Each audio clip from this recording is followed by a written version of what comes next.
ഉംറ കമ്പനികൾക്ക് താൽക്കാലിക വിലക്ക് ഏർപ്പെടുത്തി സൗദി അറേബ്യ. തീർത്ഥാടകർക്ക് ആവശ്യമായ ഗതാഗത സേവനങ്ങൾ നൽകുന്നതിൽ വീഴ്ച വരുത്തിയതിനാണ് നടപടി. ഹജ്ജ് ഉംറ മന്ത്രാലയത്തിന്റേതാണ് തീരുമാനം.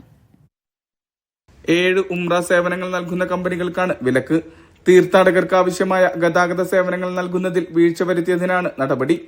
മദീന കേന്ദ്രീകരിച്ച് പ്രവർത്തിക്കുന്ന കമ്പനികളാണിവ. മന്ത്രാലയവുമായി ഒപ്പിട്ട കരാറിന്റെ ലംഘനമാണ് വിലക്കിനാധാരം. കമ്പനികളുടെ ബാങ്ക് ഗ്യാരണ്ടികൾ പിടിച്ചെടുത്തിട്ടുണ്ട്. തീർത്ഥാടകരുടെ അവകാശങ്ങൾ സംരക്ഷിക്കുക, സുരക്ഷയും സൗകര്യവും ഉറപ്പാക്കുക തുടങ്ങിയവയുടെ ഭാഗമായാണ് നടപടി. ഉംറ ഓപ്പറേറ്റർമാരും നിയമങ്ങൾ കർശനമായി പാലിക്കണം. നിശ്ചയിച്ച സേവന സമയത്തിൽ സേവനങ്ങൾ നൽകണം. ഉയർന്ന നിലവാരമുള്ള സേവനം ഉറപ്പാക്കണമെന്നും മന്ത്രാലയം മുന്നറിയിപ്പ് നൽകി. തീർത്ഥാടകർക്ക് മികച്ച അനുഭവം നൽകുന്നതിന്റെ ഭാഗമായി നിരവധി പദ്ധതികളും സർക്കാർ മേൽനോട്ടത്തിൽ രാജ്യത്ത് പുരോഗമിക്കുന്നുണ്ട്. Nishal Cherpulassery, media 1, Riyadh.